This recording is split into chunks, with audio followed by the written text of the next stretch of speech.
What's up, guys? Professor Gustavo here. Today we're going to take a look at the controls, how to control the De La Riva guard, okay? To make sure we are solid, and then if we have good control, it's harder for our opponent to pass, and I can start attacking him. If my control is not good, I basically have nothing, right? He's going to pass. So just working the controls here today. So De La Riva, right? De La Riva is when I have my foot here hooking on the inside of his leg, but coming from the outside, right? So let's just turn this way here.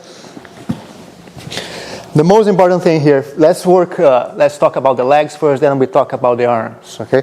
Most important thing for me to have a nice hook on him is, of course, being able to bring my toes as close to my shin as possible, right?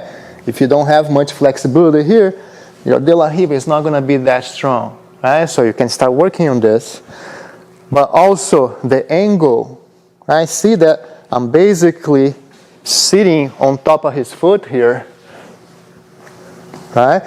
If I move my butt more towards, in between his legs here, I can't really loop my De La Riva hook around very well, right? It's too loose, right? If he just opens his knee to the outside a little bit, it's already clearing my hook, right? Because my angle is not the ideal here.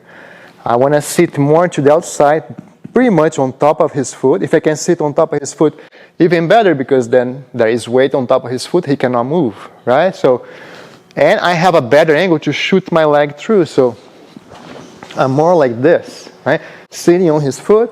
Now this leg can go around and have a nice De La Riva hook there.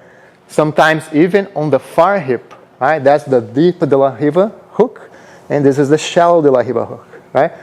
Nowadays, people are playing more shallow because anytime that I go too deep, he can backstep into leg locks. He's basically already into the saddle position.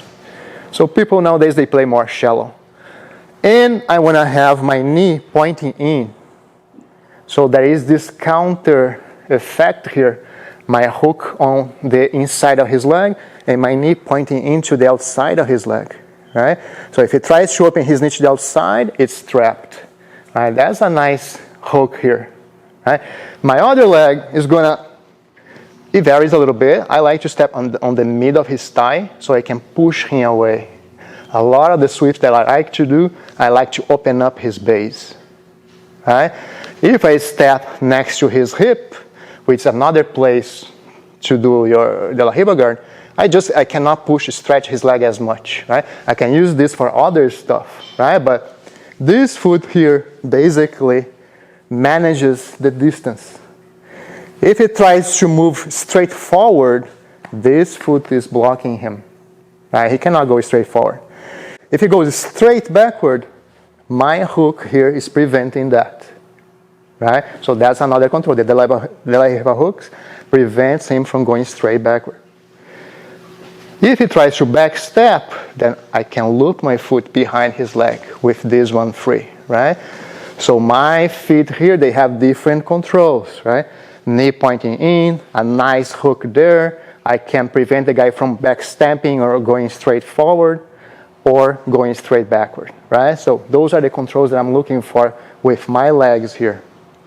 My arms now also vary. I can have double sleeve. I can have sleeve and collar. I can have ankle and sleeve. A bunch of different options. I like, and I teach the beginners to have first double sleeve control. Okay, because if I'm controlling his sleeves, he cannot control my legs, right? I always keep pulling his sleeves towards my chest here, so he cannot control my legs. Right? That's probably the best control in terms of the hand position here for the beginners, right? And from here, we have a lot of options, a lot of sweeps sitting up. The next best control that I think is far sleeve and ankle, right?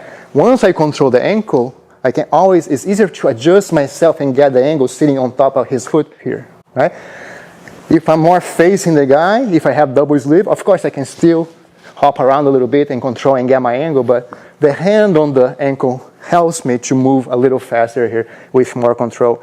Also, of course, prevents the guy from trying to free this leg here, right, that I'm controlling his ankle. All right, so let's turn here. Ankle control, if he tries to kick his leg out, I'm controlling here, right? So there's another good option.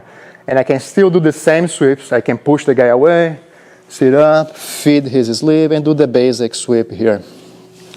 Then, of course, we have sleeve and collar, sleeve and belt. But the problem, especially for the beginners, anytime that I let go this far sleeve here, his arm is free, right? It's easier for him to clear that foot that's stepping on his thigh. So it starts giving me problems here, you know. It's, for the beginners here, it's a little harder to work this type of stuff. It's easier double sleeve or ankle and sleeve, right?